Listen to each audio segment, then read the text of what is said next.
chemical reactor. Okay, so the title is maximize production by constraint optimization. Okay, in some situation like polymerization etc., we need to maintain the heat transfer medium flow rate around 90%. Means we need a very high heat transfer medium flow rate if the process is a polymerization process. Okay, means at extremely small temperature polymerization will occur. So for that purpose we have to maintain the flow rate of heat transfer medium at a very large point. Means we are using a coolant and we have to maintain the temperature of that coolant. Sorry, we need to maintain the flow rate of that coolant something around 90%, something around 80 to 90%. Okay. So if we record something around 90% heat transfer medium, a problem is there. In some situation, so we are using, I told you, we are using coolant. So if you are using coolant, in some situation, if the temperature inside the reactor is very large, what we have to do? We have to supply more coolant. Already we are passing something around 80% coolant. So if that is not sufficient, we have to increase that flow rate to something around 85%, 90%, 95%, 100%. Beyond that, it is not possible. We can't increase the flow rate of that coolant beyond 100%. In some situations, the process may demand more than 100% coolant flow rate. The process may demand because the temperature inside the reactor may be so large. So the reactor or the temperature control may demand more than 100% coolant flow rate. But the control valve can't open beyond 100%. So what we can do? So the answer is optimization. We are going to optimize the utilization or the operation of control valve. That we are going to do. Okay. So please note down this diagram. This one is the optimization of chemical reactor. So here you can see almost everything. You can see the temperature controller, you can see the feed controller, you can see cascade controller, ratio controller, etc. So please note down this diagram.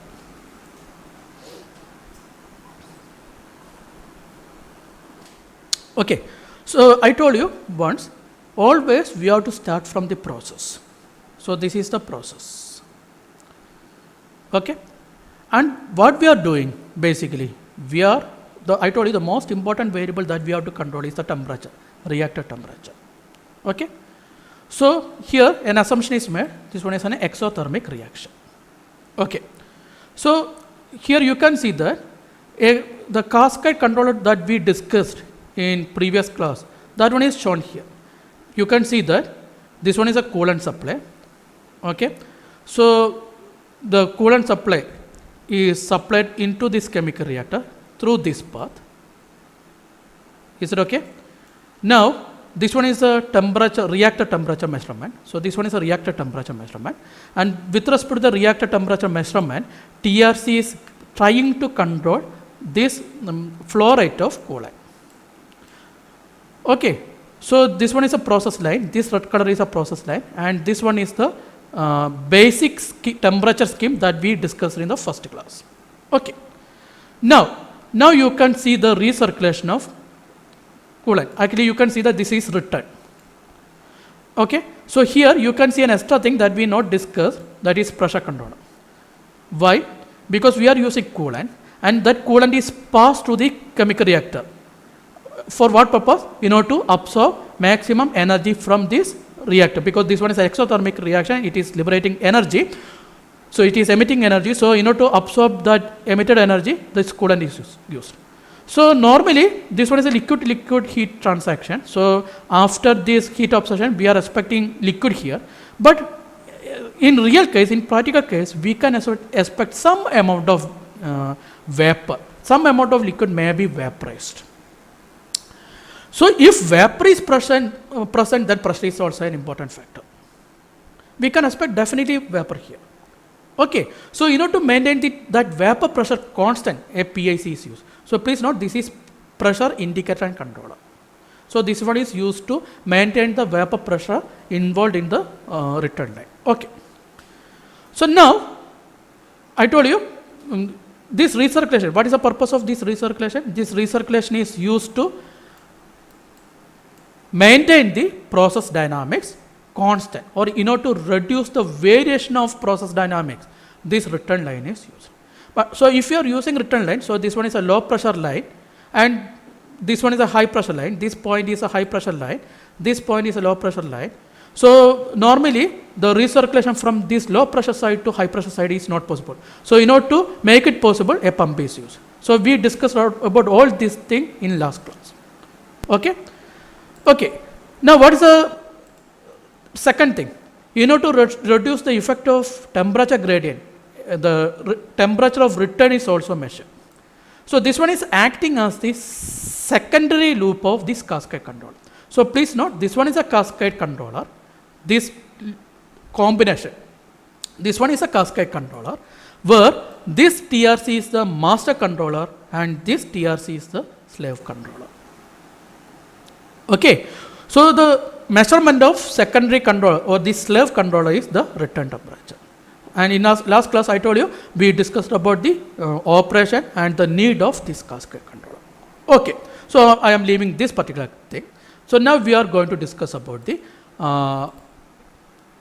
why we need the optimization. Okay. So I told you for some process, like if we need polymerization, etc., then we need to supply a large amount of coolant. The reason is, whatever be the heat energy generated, immediately we have to remove that. Immediately. Means the temperature inside the reactor must be very, very, very small. That is a requirement. So for that purpose, the flow rate of heat transfer medium, that is coolant required, is very large. Okay. So say, for explaining purpose, say something around 80% flow rate is required. At a steady state, at equilibrium point, at a balanced condition, we require something around 80%. So definitely, due to some reason, if the temperature is raised, we have to supply more flow rate. We have to increase the flow rate of coolant from 80 to 90. If it is increased to 90%, no problem. It is allowing, or it is increasing the flow rate of coolant with respect to the requirement. What is the requirement?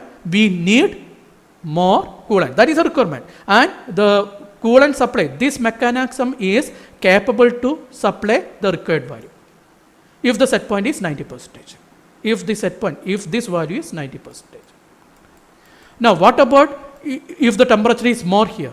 Then we need more than this percentage. So we need something around 100%. 100% means the required value is 100%, supplying is also 100%. What about if the temperature, if the requirement is more than 100%? If we require more flow rates, means 100% means the maximum limit of this flow rate may be 1000 gallons per hour. So 100% means we require 1000 gallons per hour. So what about if the process is requiring something around 1100 gallons per hour? So here it is demanding something around 110%. Okay, but the control valve is not capable to provide that much flow rate. Why? Because the maximum opening possible is 100%. So if 100% is the maximum opening, the maximum flow rate possible is also 1000 gallons per hour. So demand is 1100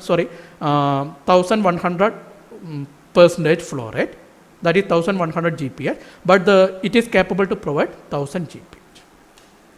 So what we can do? That's a question. Any other alternative? We have one choice. Please note, this one is an exothermic reaction. Why it is generating that much energy? Because that much reaction is happening inside the reactor. And why that much reaction is happening inside the reactor? Because we are supplying that much feed. So if you are capable to reduce the feed, then definitely the reaction will decrease. So if reaction is decreasing, means definitely the reaction temperature will decrease. Okay. So that concept we are going to use here. Okay. So please note, so if you are unable to pick what I am saying, so please ask. So please note, if this temperature is around 90%, we can, there is no need to reduce the feed flow rate. But if it is greater than 90%, you can see that this control signal is also given to a device OIC. Here OIC means, O means that one is optional actually, optimization, indication and controller. OIC means this value, this control signal is optimized, this one is used for optimization purpose, so that one is indicator and controller. So this one is a PID controller, and you can see that with respect to this signal, that is the control signal given by the TRC, for a time being we can say it as a demand, that one is a demand given by this temperature controller. So that demand is given to OIC. Is it okay? So this demand, this signal is compared with the set point of this OIC, that is nothing but 90%. That one is nothing but 90%. So if this demand is more, means 90 minus this value will be negative. Am I correct? Because error is set point, that is 90% minus measurement. So here the measurement is nothing but the control output given by this TRC. Okay. So if this error of this OIC, if it is negative, what is the indication? We need to decrease the flow rate of feed A and feed B. Is it okay? So here you can see that OIC is giving a control output, okay, and that control output, so you can see that that is acting as the set point of this FRC. Okay. So if it is more, if this measurement is more, means if the control signal given by this TRC is more, greater than 90%, this OIC will try to reduce the set point of FRC. So what will happen if you are reducing the set point of this FRC? Feed A flow rate will decrease. Definitely feed A flow rate will decrease if it is greater than 90%. What is happening if it is less than 90%? If it is less than 90%, there is no need to change the set point. So the set point will be constant if this TRC output is less than 90%. So this one is actually a one-sided controller. It is responding to one side only. It is not responding to the other side. So if this TRC output is less than 90%, this set point is constant, set point of FRC is constant, or set point given by OIC is constant. And if this TRC output is greater than 90%, OIC will try to reduce the set point of this FRC. Is it okay? So you can see that this is another cascade controller. This is another cascade controller. What is the master of that cascade controller? This OIC is acting as a master of that cascade controller, and this FRC is acting as a slave of that cascade controller. Is it okay, everybody? Now you have a mechanism also. You have a mechanism to note down the reaction, radiation. This is RA, means radiation annunciator. Means this OIC is reducing this set point, means, or if this FRC, if it is reducing the control output, means here inside this reactor temperature generator is very, very large. Okay. So if it is there, means if it is maintained for a large duration, what is the indication? The controller design here is not sufficient. So we need some troubleshooting. So for that purpose, this reaction failure alarm is used, this particular one. Okay. So now one more thing is there, after that we can stop this one. So I told you, normally the set point of this feed flow rate controller is constant, this set point is constant, and this set point is decreased with respect to this OIC, or OIC will decrease this set point if the TRC output is greater than 90%. Otherwise, this one is constant. Okay. So now what about this controller? You can see that the feed A flow rate is measured. That one is compared with the set point, and with respect to that, this FRC is manipulating the flow rate of feed A. Am I correct? So if this set point is constant, it will try to maintain the feed flow rate at this particular set point. If this set point is decreased, means this controller will try to reduce the flow rate of this feed A to this particular set point. Okay. Okay. So normally that set point will be constant. In some situation, this set point will decrease with respect to OIC. Now what about feed B? This is some chemical reaction. Some chemical reaction is happening inside the reactor. So definitely we need to maintain the ratio between all feed. So here we are assuming 2 feeds. So we need to maintain the ratio between feed A and feed B. So due to some reason, if feed A flow rate is changed, then we have to change the flow rate of feed B also. Because why? Because we need to maintain the ratio constant. Okay. So you can see that actually flow rate is measured here for this controller. So here you can see a line. That one is Fy, means this flow rate is given to Fy, and here you can see an into mark, means it is setting the ratio. It is used to set the ratio.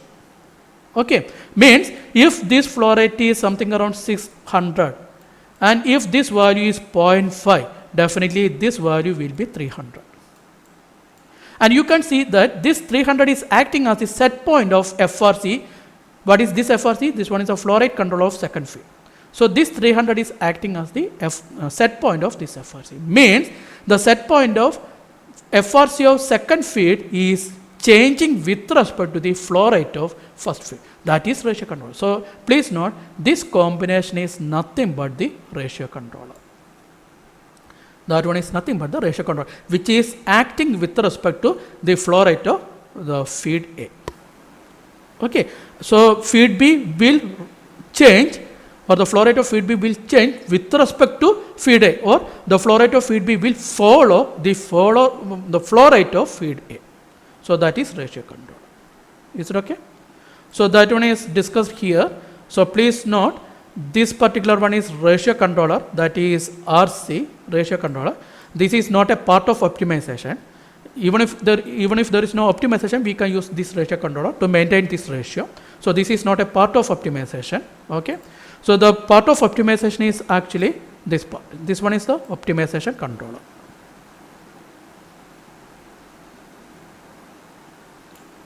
Okay, and the important thing is this optimization controller is a cascade controller.